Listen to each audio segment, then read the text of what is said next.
Hi friends, today I'm going to tell about uh, 30 Mani Tirumamani Madakkovil Perumal நந்த விளக்க பெருமாள் நாராயணர் வீற்றிருந்த திருக்கோலம் கிழக்கே திருமுக மண்டலம் தாய குண்டரிகாசிப்பள்ளி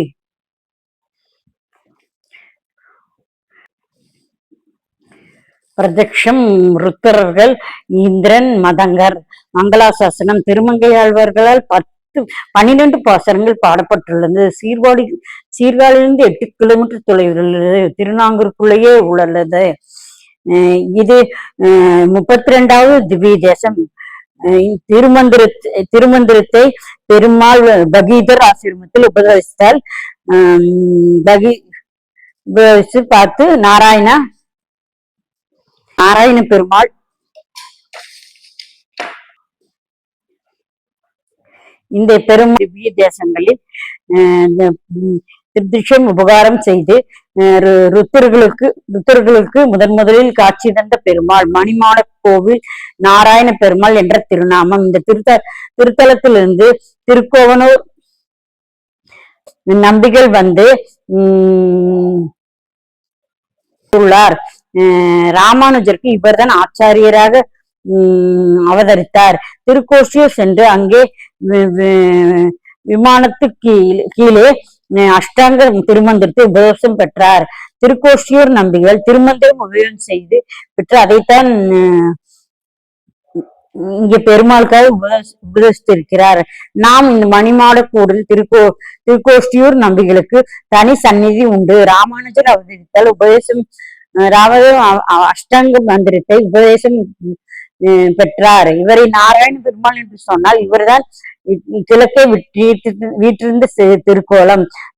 தை அமாவாசை முடிந்து பிரதமை அன்று திருதியை அன்று 11 கருட சேவை உற்சவம் நடக்கும். இந்த 11 கருட சேவையும் இந்த மணிமாட கோவில் தான் நடக்கும். இங்க ஒவ்வொரு பெருமாளுக்கும் கருட அலங்காரத்தோடு இருக்க ஒரு இடம் வைத்துள்ளார்கள். இவர்கள் மங்களாசாசனம் செய்வதற்கு திருமங்கையாழ்வாரும் அங்கு எழுந்தருள்வார். திருமங்கையாழ்வார் மங்களாசனம் செய்வதற்கு மகாபல முனிவர் அவர்கள் எழுந்தருள்ளார். சென்று தரிசனம் செய்யவில்லையோ செய்யவில்லை என்றால் வருகின்ற தை அமாவாசையை தரிசனம் செய்யலாம். கண்டிப்பாக அவர்களுக்கு மறுநாள் திருநாங்கூர் கண்டிப்பாக அவர்கள் மறுநாள் திருநாங்கூர் சென்று தரிசனம் செய்யலாம். ருத்ரனுக்கு பிரத்யேஷமாக ஏற்பட அதை பிரம்மவத்தி தோஷம் ஏற்பட அதை போக்கிக் கொண்டதால் இங்கே வந்தார். 11 உருவத்தோடு பெருமாளை நோக்கி தவம் புரிந்தார். அம்பு அங்கும் காட்சி கொண்டிருக்க வேண்டும் என்பதற்காக முதலில் கொடுத்தார். இவர் நாராயண பெருமாள் பகதீர ஆசிரமத்து பெருமாள். இங்கு இன்னொரு சரித்திரம் சொல்லப்படுகிறது. இந்திரனுக்கு சாபம் அதை போக்க இங்கே எழுந்தல் இருக்கிறார். இங்கே அதை போக்க இங்கு தவம் புரிந்தார். அவன் சாபம் போக்கிய இடம் இது. இந்திரனுடைய யானைக்கு ஐநாவரம் என்ற பெயர். நாகனாக என்றால் ஐநாவரம் தனக்கு ஏற்பட்ட ஆபத்தை நோக்கிக் கொள்ள பெருமை குறித்து பெருமாளை குறித்து தவம் செய்து நாகனாக என்றால் சமஸ்கிருதத்தில் யானை, தமிழில் பாம்பு, நாகபுரித்தான் இங்க நாங்கூர் ஆயிற்று. நாங்கூர் என்று 11 ஊர் சொல்கிறோம். எல்லாமே நாகபுரி ஐநாவதம் யானை. அங்கிருந்து தவ புரிந்து சாபம் போக்கிக் கொண்ட எம்பெருமானே அருதுரி என்றிருந்து இம்மேன் கரவும் இடம் எத்திசையும் சுகந்தமானது. தேன் இசை பாட மாடை கருவண்டு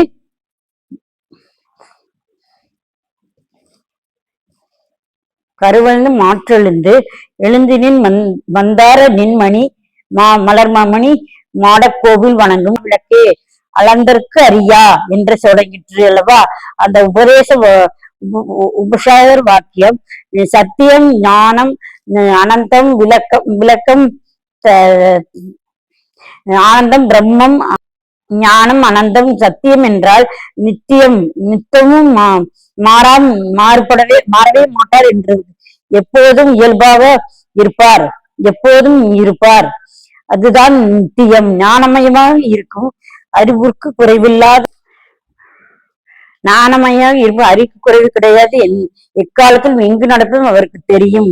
நாணம் நாணம் நானந்தமாக இருப்பார். அந்த அந்த மற்ற நம் எல்லோருக்கும் ஒரு அர்த்தம் இருக்கும். ஒன்று ஒரு காலத்துல அர்த்தம் இல்லை. இடத்துல அங்கும் இங்கும் வஸ்துவும் அந்தம் ஆனா பிரம்மமே காலத்தில் எல்லோருக்கும் உட்பட்டவர்.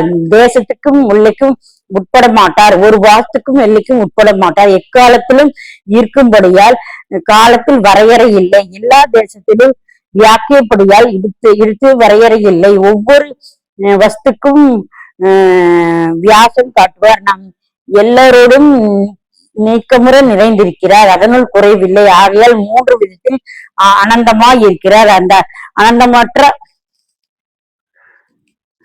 அனந்தமற்றவர் அனந்தன். சத்தியம், ஞானம், அனந்தம் அனந்தம் பிரம்மம் உபநயித்து சொல்வது அப்படியே தமிழ் படுத்துகிறார் திருமங்கை ஆழ்வார்.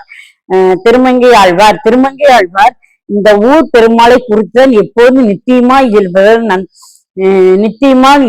இருப்பவர் நந்தா, எப்போதும் நித்தியமாக இருப்பவர் விளக்கே, நாணமயமாய் இருப்பவர், அளந்தற்குரிய ஆனந்தமாய் இருப்பவர். அப்போதுதான் நந்தா விளக்கே அளந்தற்குரிய என பாடினார். சத்தியம் என சத்தியமான பிரம்மனை உபநயித்து உபசந்து நாங்கள் நடுவில் திருமாலைக்கூடலில் மணி என்ற சென்றால் விளக்கு. அர்த்தம் விளக்கு என்ற அர்த்தம். பெருமாளை விளக்குதான் பெருமான் பாடியுள்ளார். மணி என்றால் விளக்கு. மணி மாட கூடல் விளக்கு அது இருக்கும். பெருமாள் இந்த கோவில் எடுத்திருக்கும் ஊர் திருமானின் கூடல். உற்சவமூர்த்தி, அளத்தற்கரிய அரிய பெருமாள். புஷ்கரணி ருத்ரா. இந்த இடத்தில் முதலில் ருத்ரன் பகவானை தரிசனம் செய்து இந்திரனை காட்சிக்கு 11 சிவங்களுக்கு காட்சி கொடுத்து அவையக்கந்து யாருக்கும் அவைகளிலிருந்து யானைக்கும் சாபம் நீக்கிய பெருமாள். மணிமாட கூட கோவில்.